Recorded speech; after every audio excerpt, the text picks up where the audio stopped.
Dr. Emmanuel Nasiri. He'll be presenting on Africa Rising, but we've been here before. Emmanuel is from Geography and Geographic Information Science at this university. Thank you.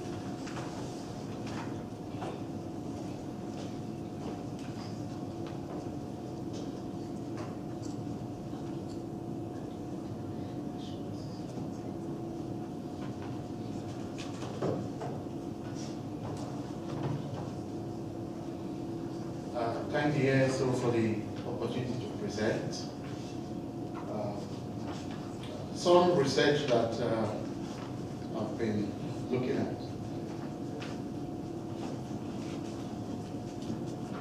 Is my presentation ready? Yes. I'm in the Geography Department. I'm a postdoc in the Geography Department. The research I do there is mainly on climate change policies in Africa. I belong to a research group where we're looking at climate change policies in 12 African countries and how this affects local people. So we look at politics and institutions and amount of investment that is going in and all that. Alongside that research, this is some concern of mine, because this also sort of, it has a tangential relationship to climate change. You know, the amount of wealth that we're creating in Africa has a relationship to the amount of emissions that we're beginning to see in Africa. So there's a tangential relationship. But this is a research I am working on. My thesis here is that we all see Africa rising and everybody is happy and excited about that. And it's like, you know, this is the first coming of Jesus Christ, you know, something like that. You know, it's like, oh, Africa is getting rich. Oh, this is marvelous. This is, you know, this is fantastic. You know, these guys have always been poor, and you know, they always suffer. So the clicker, how does it work?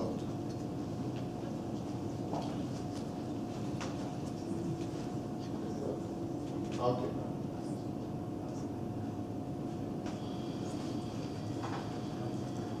Right and left. So, I had asked if I could put up these lights, but they said no, we can't put it up, you know, so that this can be sharper and brighter.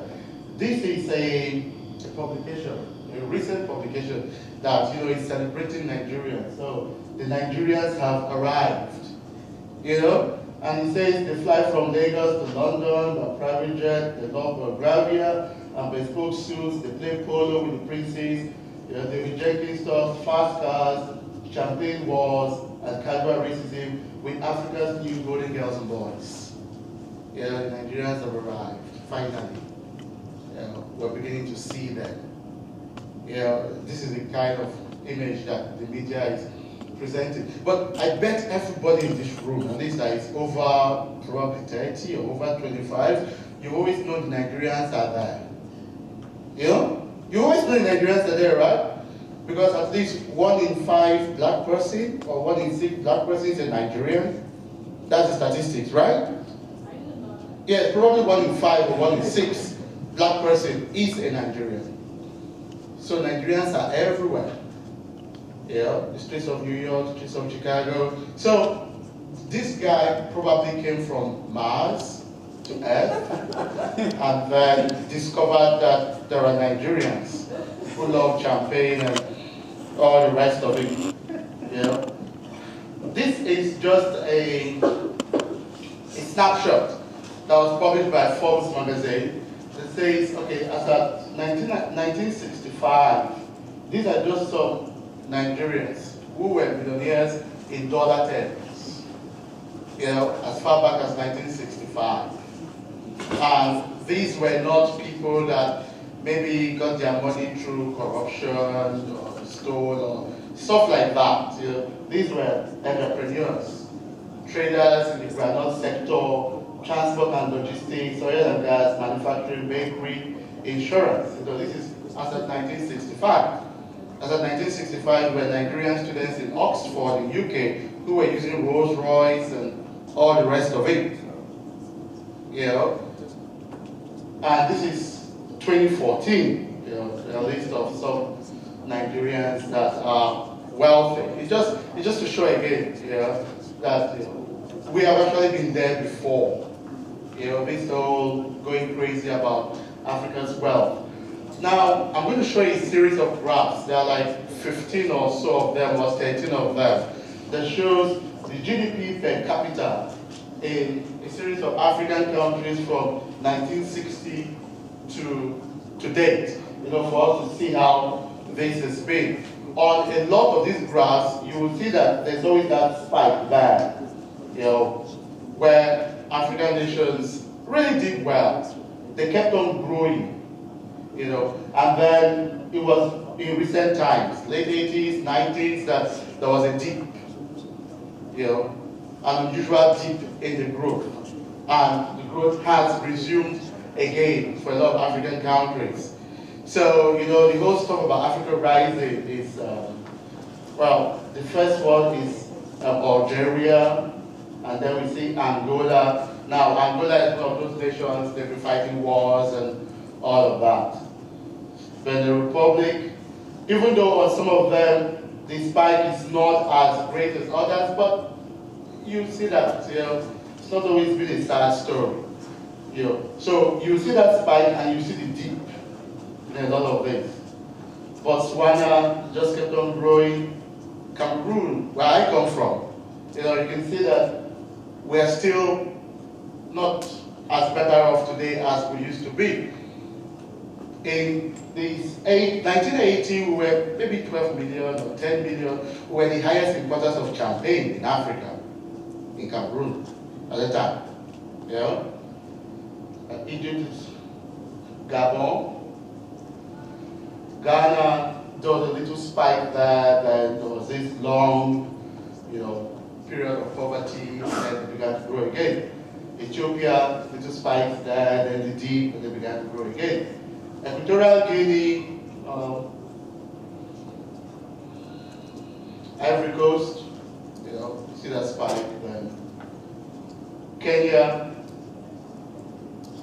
Nigeria, then see periods of wealth there, and then went into a recession, and began to grow again. South Africa, Tanzania, Zambia, Zimbabwe. We all understand why this is what it is, right? I don't have to say much about why it's where it is right now in Zimbabwe. There was Zambia, Zambia, and then Zimbabwe. So the whole point here is that it's everyone is lots of observers are euphoric, and it is the thing in the media now to say, oh, Africa is no more the hopeless continent, it's now the place where it's happening. When actually the discourse about Africa being the hopeless continent, and there was even this big thing on the Economist about this a recent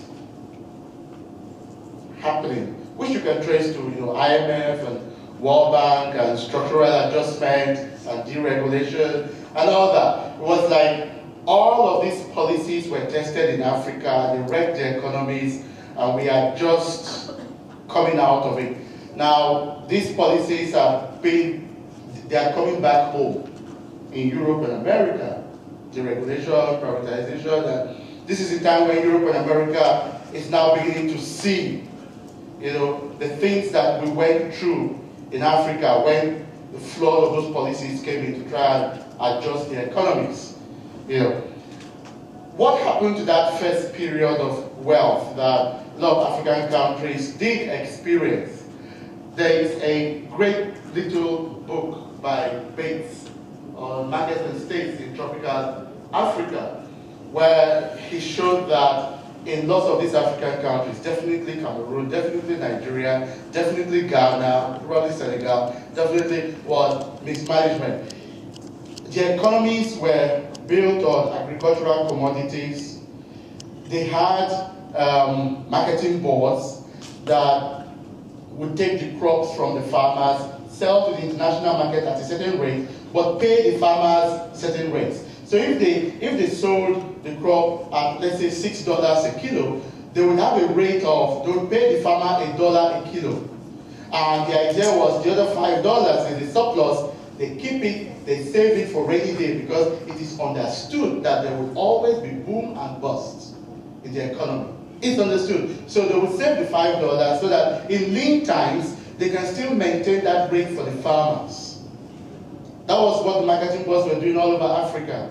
But it turned out that after independence, lots of governments started borrowing these funds from the marketing board with promissory notes that they will pay back. Then later, when these monies came into the economy and the political parties and all that did what they wanted to do with it, mismanagement and all that, inexperience too was part of it, they couldn't pay back, and they said, no, these are not going to be loans anymore, these are going to be grants. After all, the marketing boards are for the development of the nation, so they didn't pay back. So the marketing boards, when the bust came in commodity prices, the marketing boards had nothing to rely on, nothing to fall back on. So African farmers became broke. And this was the foundation of a lot of African economies. Bates shows that in Asia, what happened in Asia there instead was that they didn't have the marketing board system, so the farmers were able to get the full weight of what they sold. Most of it went to the farmers. The farmers were now able to use this to innovate and to mechanize. And that then helped their economy to mechanize. But in Africa, government took it. So, my thesis is, we've been here before where we've been wealthy and all that, but are we going to learn from the mistakes of the past where we were wealthy and we did not prepare for the rainy day? The rainy day will always come. We're in the US and they make a big deal of the depression. We shouldn't make a big deal of the depression. People are suffering. But depressions are normal in the long cycle of things. It's always boom and bust. It's how you prepare for it. How are some nations preparing for this? Are we in Africa taking off from the mistakes we made? This book by Bates, by the way, it said, everyone should read it. It's a small book, it's beautifully written, and it's factual. One of the best stuff right of what happened to African economies.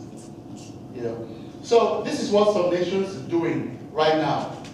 They are having sovereign wealth funds. The biggest, of course, is Norway. Then you've got the Arabs. There are some African countries that are getting in there: Algeria, Libya, Mauritania, Nigeria, Angola, Botswana.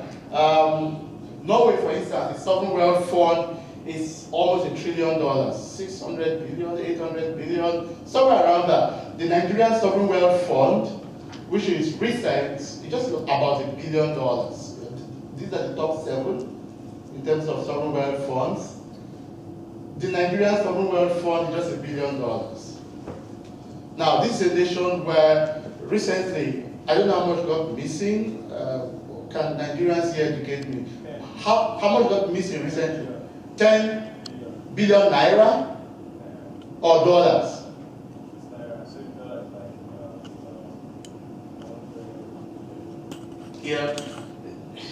This money, they can't find it. It will probably fill up this room, but they don't know where it is. They can't find it. So they have $1 billion in sovereign wealth fund, but the governors, for instance, are fighting. It says governors of Nigeria, 36 states, including Lagos, Batunde Fashola, have said the fund is unconstitutional, as all oil revenue must go to federation account and be distributed between state, local, and federal governments. So my point here is that we are at a day and age where all that knowledge is out there, where the wealth we are experiencing now is nothing new. What should be new is what we're going to do this time around with what we're experiencing. And Africans like us who are still here should begin to take the debate to that place. Not celebrating the fact that, oh, the Nigerians have arrived, or the Angolans have arrived, or the Senegalese have arrived. It's nothing. I could show research that goes back to 1900 that shows that some of the richest individuals were in Africa. You know, so for me, it's true. You know, you have money, you should enjoy it. Buy good shoes and good suits and drink your champagne and all of that. But you know, keep some for the rainy day. That's my point. Thank you.